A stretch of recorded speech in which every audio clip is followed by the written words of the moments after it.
بسم الله الحمد لله والصلاة والسلام على رسول الله وعلى آله وصحبه ومن والاه ثم أما بعد. The issue of Islamic upbringing and the title and Islamic upbringing in a society of diminishing values. Throughout the history, societies, the people who lived through, unless you are in the Medina in the time of the Prophet ﷺ, but throughout the history, every generation thought that values are diminishing and the kids are being rebellious. And if you think, about your kids as, having less values and being less proper and so on, your parents thought the same way about you, most likely. Because we have to be honest, your grandfathers thought the same way about your parents as well. So we are always feeling that there are, problems and that the kids are being less mannered or not as well-mannered as we were, and our parents thought the same way about us as well. But we do have some serious problems, and the problems are not limited to a particular society. The problems are not limited to the U.S. The problems are not limited to the West. We have some serious problems worldwide when it comes to raising a righteous child or raising a well-mannered child. We have problems throughout the world. What is being challenged also is different. Every generation, every era, there are different challenges for every era. What's being challenged in our era, and for some time it has been challenged, but the challenges are a little bit greater and a little bit riskier nowadays. What's being challenged nowadays is God Himself, just God, the authority of God. And that will require a lot more work for us to protect our kids and to basically immunize our kids against those ailments and those dangerous diseases in human society in general, not just one particular society.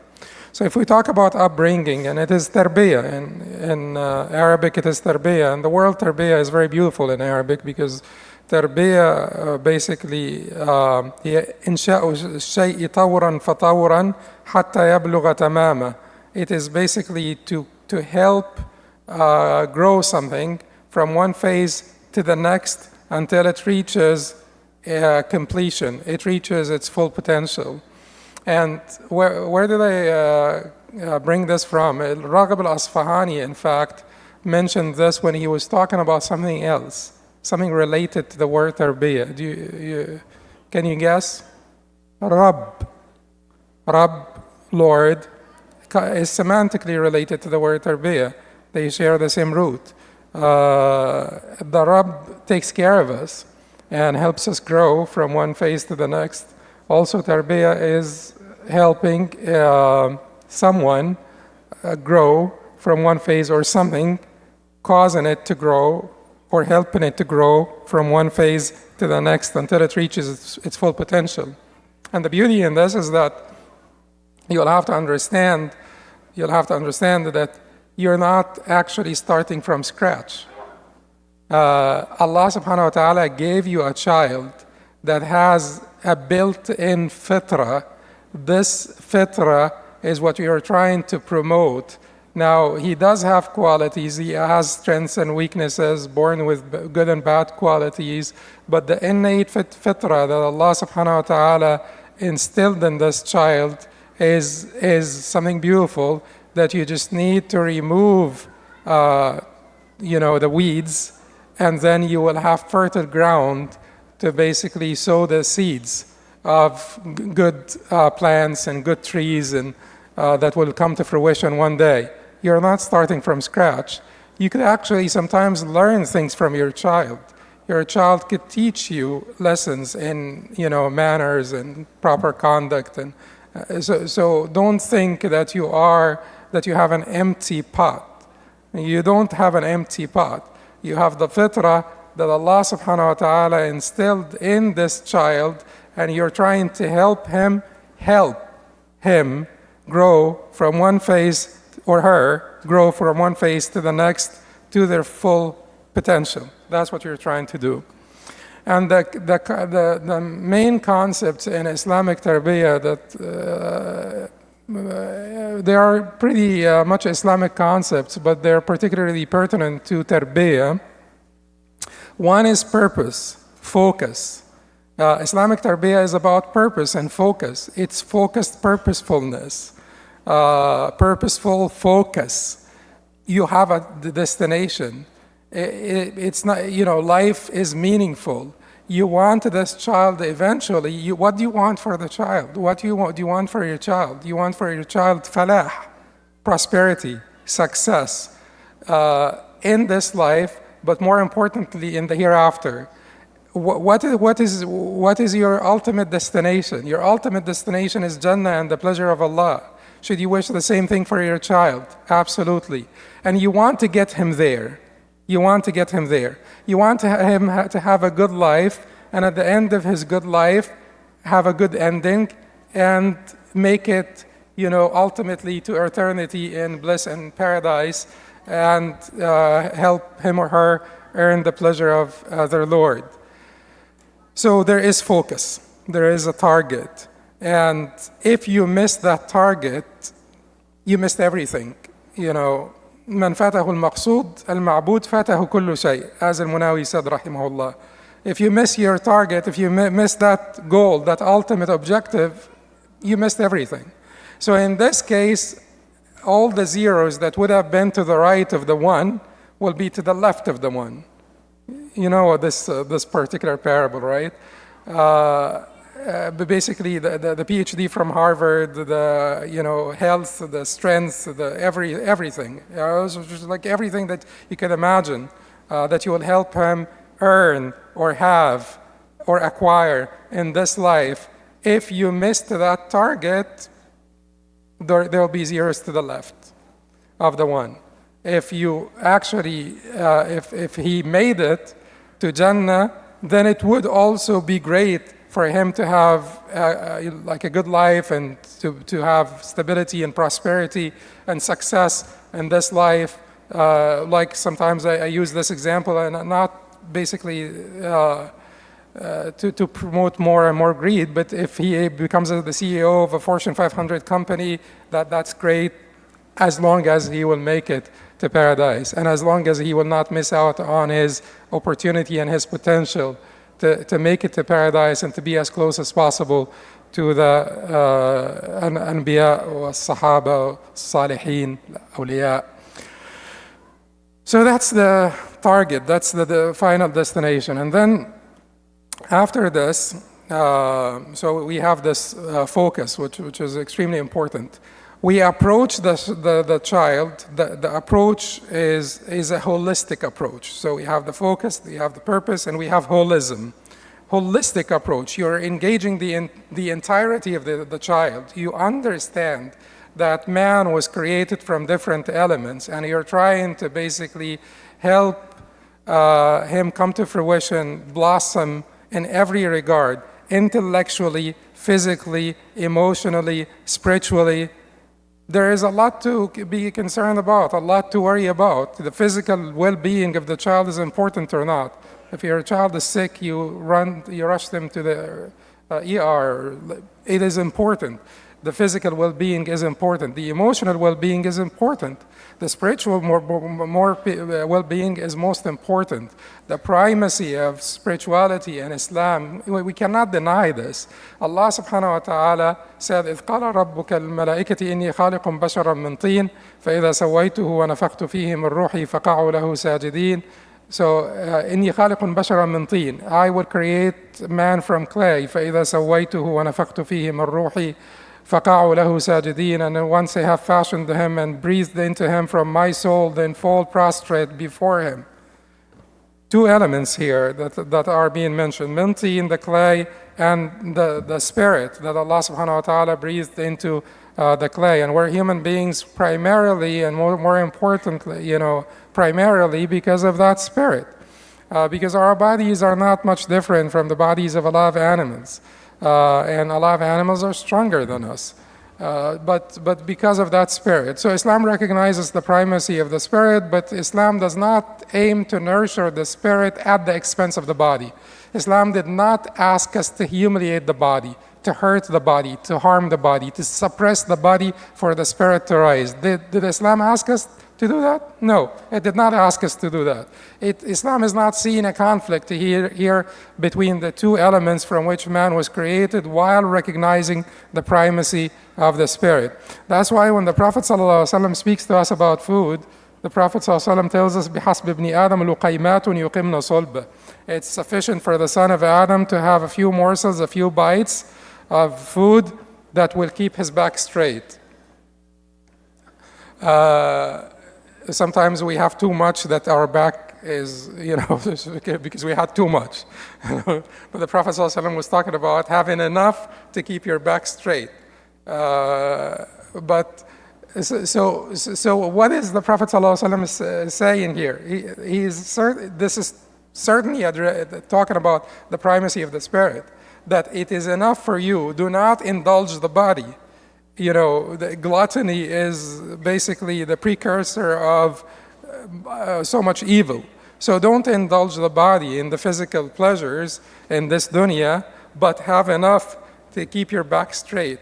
Keeping your back straight in Arabia during this time, in the middle of the desert, that also meant keep your intellect sharp, because keeping your back straight would be much harder in such an environment than keeping your intellect sharp. So what you want to do is eat enough to keep your intellect sharp and to keep your back straight, recognizing basically all the needs of the human being. The same applies to our approach to tarbiyah.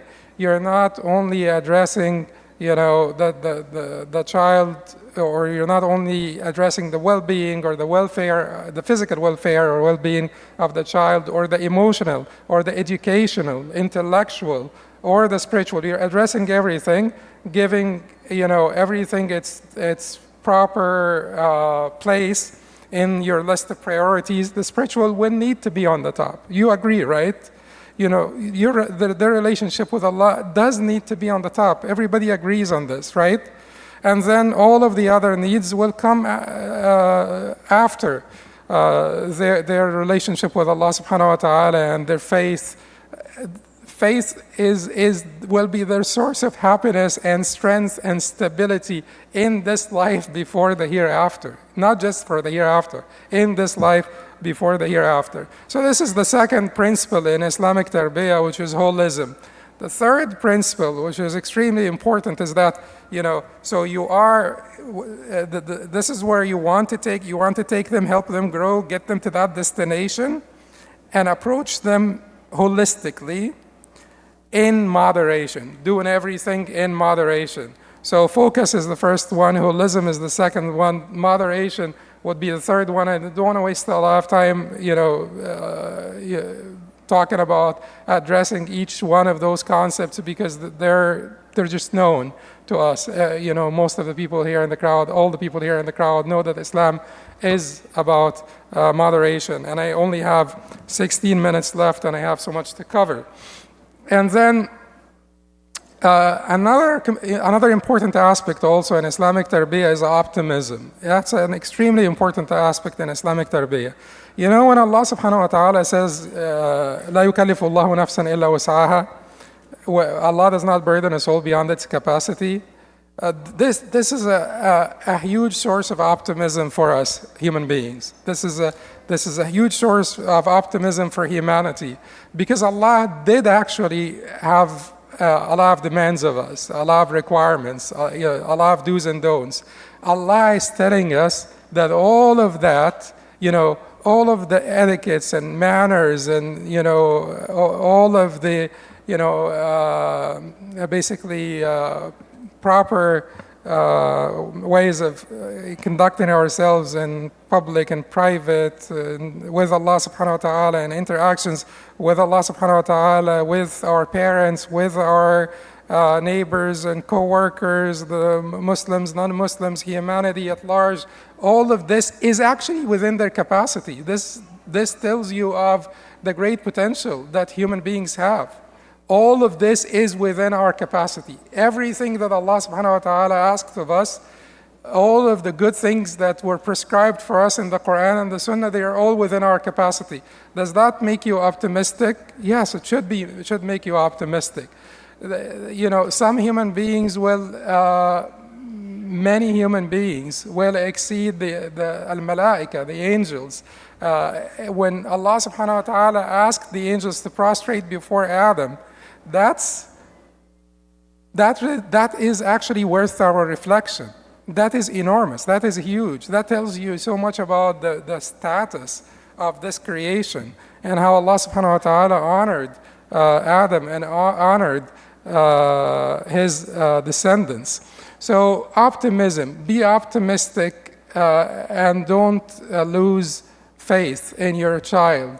No matter how many challenges you encounter in his tarbiyah or her tarbiyah, inshallah, with your inkisar and tadarru', showing humility to Allah, basically disavowing your hawl and quwwah, your influence and power, and relying on the hawl and quwwah, the influence and power of Allah subhanahu wa ta'ala, making a lot of dua, taking the proper steps, inshallah, they will come back. He or she will come back. Inshallah, have hope.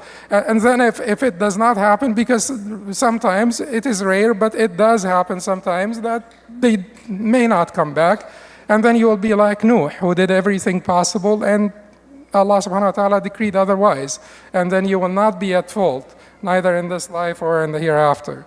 But be optimistic and have faith in the potential of your child. So these are 4 important concepts that I wanted to talk about. And then the next point is when to start. When do you start? Is it, at what age do you start to take care of your child and sort of not instruct your child, but at what age should you start to be concerned about this? At what age should you start to take steps towards the proper upbringing of your child?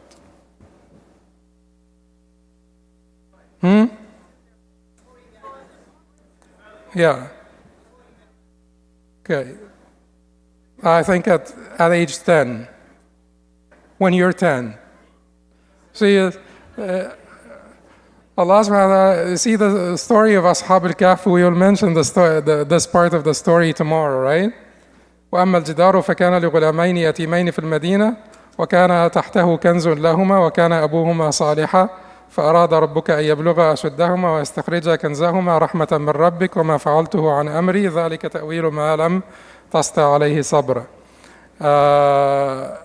وأما الجدار فكان لغلامين يتيمين في المدينة وكان تحته كنز لهما. As for the wall, remember when Khadr alayhi salam and Musa went to that village and they asked the people in the village to give them food or to host them. They refused to host them, and they found a wall that was about to fall down, and Khadr helped, support it and keep it up. And then Musa alayhi salam told them, you would have been able to ask for compensation for this. That they were stingy enough; they did not want to host us. You would have been able to ask for a compensation for that. And he said to them, "Hada firaqu bayni wa baynik." This is it. We must separate. This is time for separation for us. And then Khadr alayhi salam, and this is basically this story is an answer to the problem of evil, in great ways. But the Khadr came back and explained to Musa alayhi salam, here is why I supported this wall so that it does not fall down. This wall used to belong to 2 orphans in Medina, and their father, and there was a treasure that belonged to them underneath it, and their father was a righteous man. The father was a righteous man. فأراد ربك أن يبلغ أشدهما وكان أبوهما صالحا فأراد ربك أن يبلغ أشدهما ويستخرج كنزهما. Then your Lord wanted that they reach their age of strength and they'll be able to recover their treasure. Because if the wall falls and then the people come and dig it out and stuff, they may find the treasure and they may take it from them. because they're still young, like too young to be able to, claim it. So Allah subhanahu wa ta'ala sent two prophets, as we will say tomorrow, that Al-Khadr also was a prophet, alayhi salam. Allah sent two prophets to put this wall up so that these two orphans will be able to reach their age of strength and recover their kanz. And the rationale is the justification of this, وَكَانَ أَبُوهُمَا صَالِحًا. Their father used to be righteous. So Allah subhanahu wa ta'ala took over for him after his death. Allah subhanahu wa ta'ala, took care of those kids for him after his death. Don't you want something like this for your kids? And it will not only be after your death, Really? Oh, you're giving me an extension or what?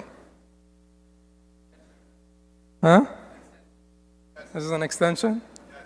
Okay. So, so you want this for your kids. So it is extremely important that you start, as soon as you could think of it, even, way before your marriage, as soon as you can think of it, whatever you do, the closer you get to Allah subhanahu wa ta'ala, Allah will be your caretaker. And if Allah is your caretaker, do you ever worry about anything? Do you ever worry about your kids? Do you ever worry? You never worry about anything. If Allah is taking care of you, Allah will take care of you.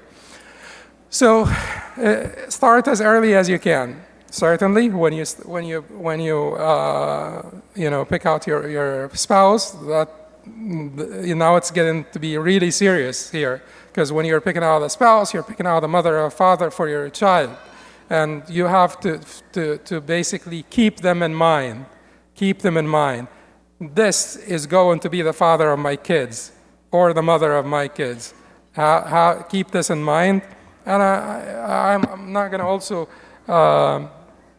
It's certainly not a waste of time, but I'm not going to dwell over this, because how important it is to choose the righteous wife or husband. But part of it is not only to be a good companion for you.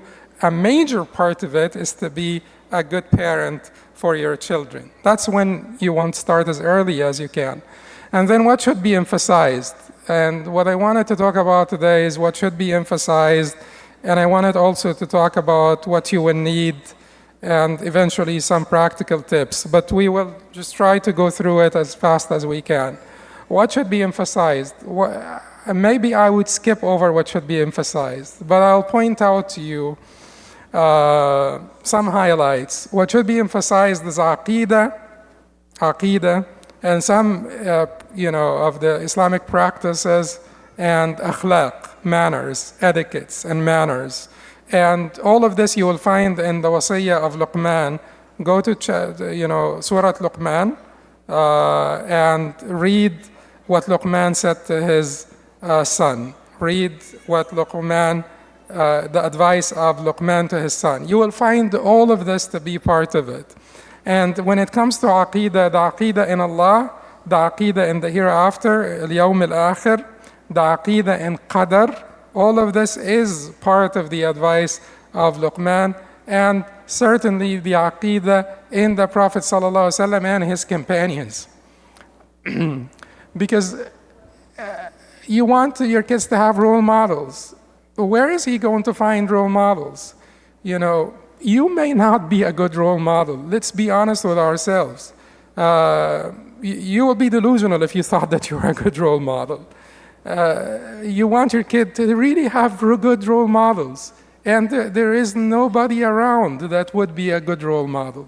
Really a good role model. Really somebody that you want your kid to look up to, including yourself. So if your kid grows up befriending the Sahaba of the Prophet ﷺ, I tell you that, I have said this many times to people before. There was a particular book, not written by a scholar necessarily. He was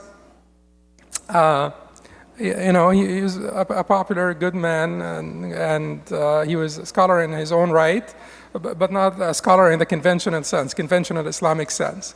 But Khalid Muhammad Khalid wrote a book called Rijal Hawla Rasul, Men Around the Messenger. It has been translated into English.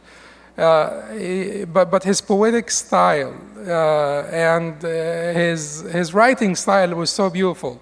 I grew up loving this book. It was like the stories of 60 of the Sahaba of the Prophet ﷺ. They were my imaginary friends throughout my childhood. I would love to, I just go back and read the same story about the same Sahabi because I just loved them and I wanted to read the story again and again. It's like, it's your imaginary friends all the time. I wanted to read about them more and more. So you do want to have this attachment between your child and the Prophet ﷺ, most importantly, and his companions. These will be the proper role models for your kid, whether it's a boy. There is another book also, Women Around the Messenger.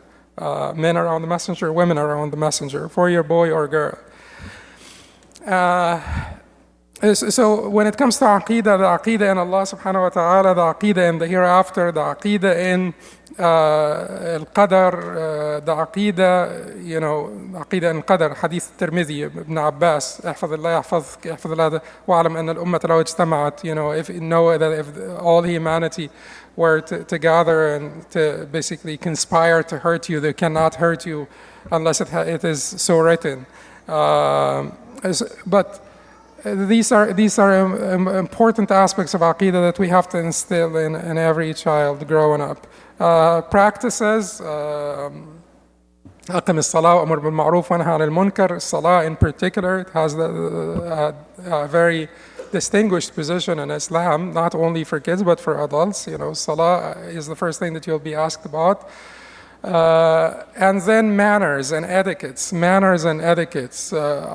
ولا تصعر خدك للناس ولا تمشي في الأرض مرحا إن الله لا يحب كل مختال فخور واقصد في مشيك واغضض من صوتك إن أنكر الأصوات لصوت الحمير. All of those are manners and etiquettes that you want to instill in the child. Don't turn your face away from people in arrogance. Don't walk through the earth in insolence. واقصد في مشيك, walk with moderation. واغضض من صوتك, lower your voice. The worst of all voices is the braying of the ass. All of this is the manners that you want to inculcate in your child. But also, واصبر على ما أصابك. It's وأمر أقم الصلاة وأمر بالمعروف وانهى عن المنكر. It requires courage. واصبر على ما أصابك. صبر. Ibn al-Qayyim rahimahullah said the root of all good manners or good character is 4 things: sabr, shaja'a, iffa, and adl. Sabr, that is patience and restraint. Sabr, that is patience and restraint. Shaja'a is courage.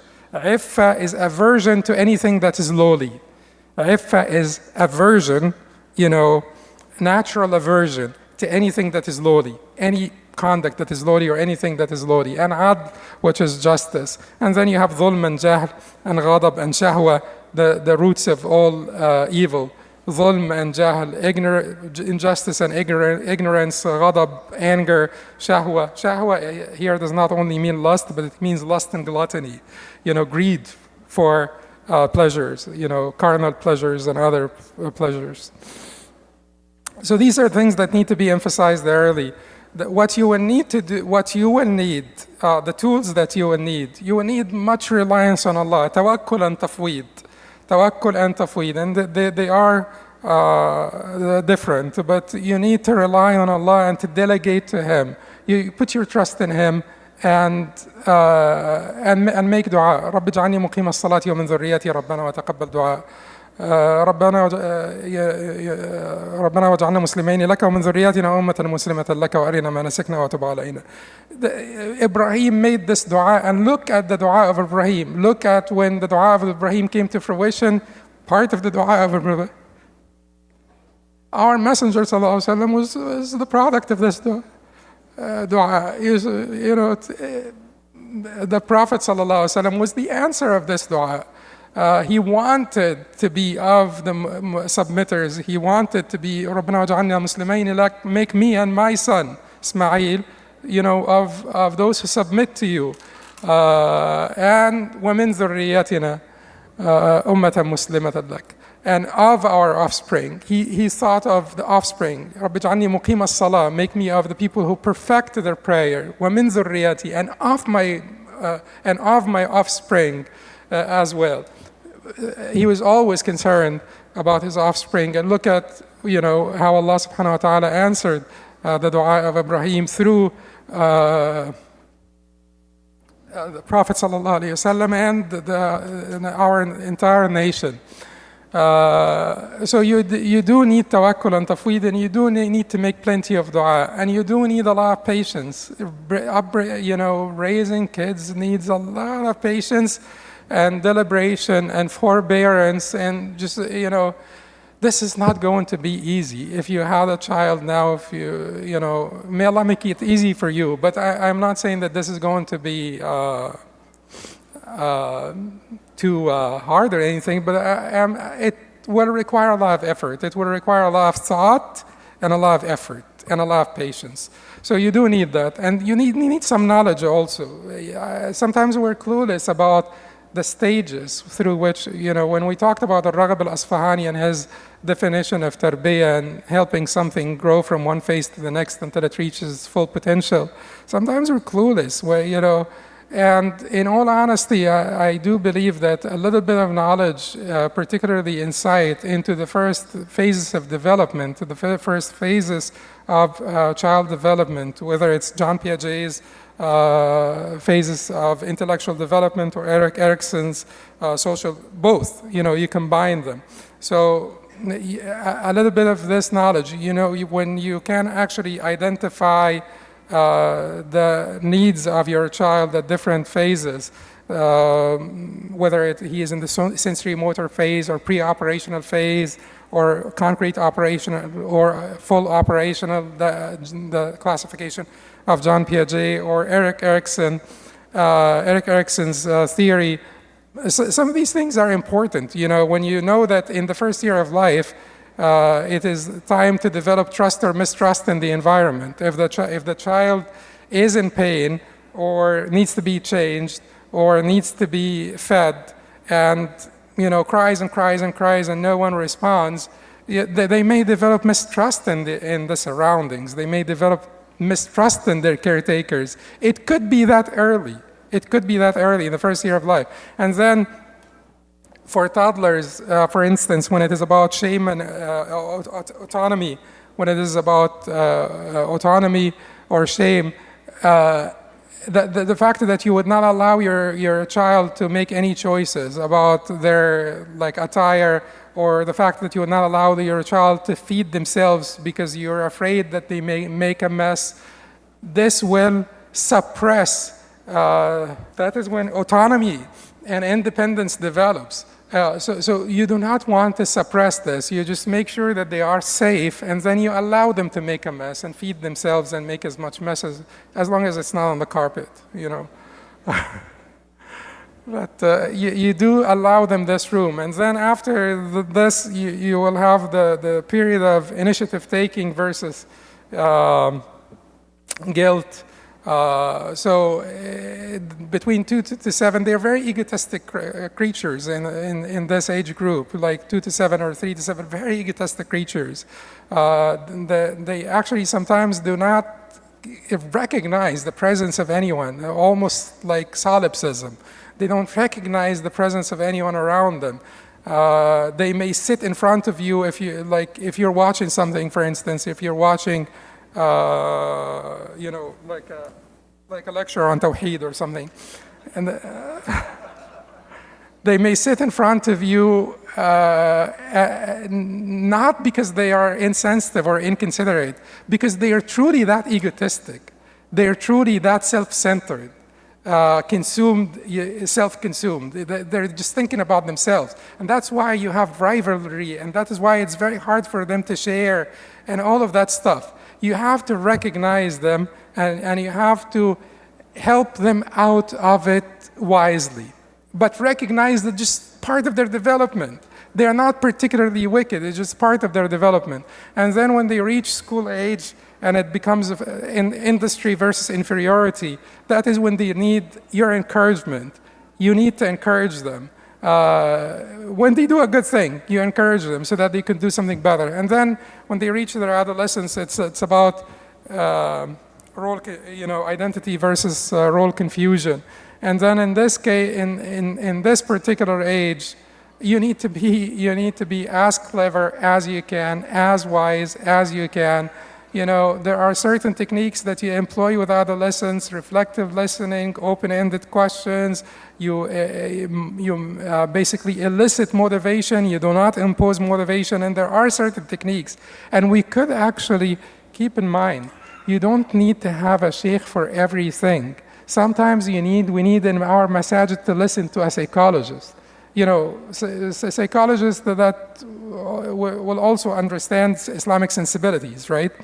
So we need to listen to there are a lot of people out there that we need to listen to so that we can improve our skills in this regard and in many other regards.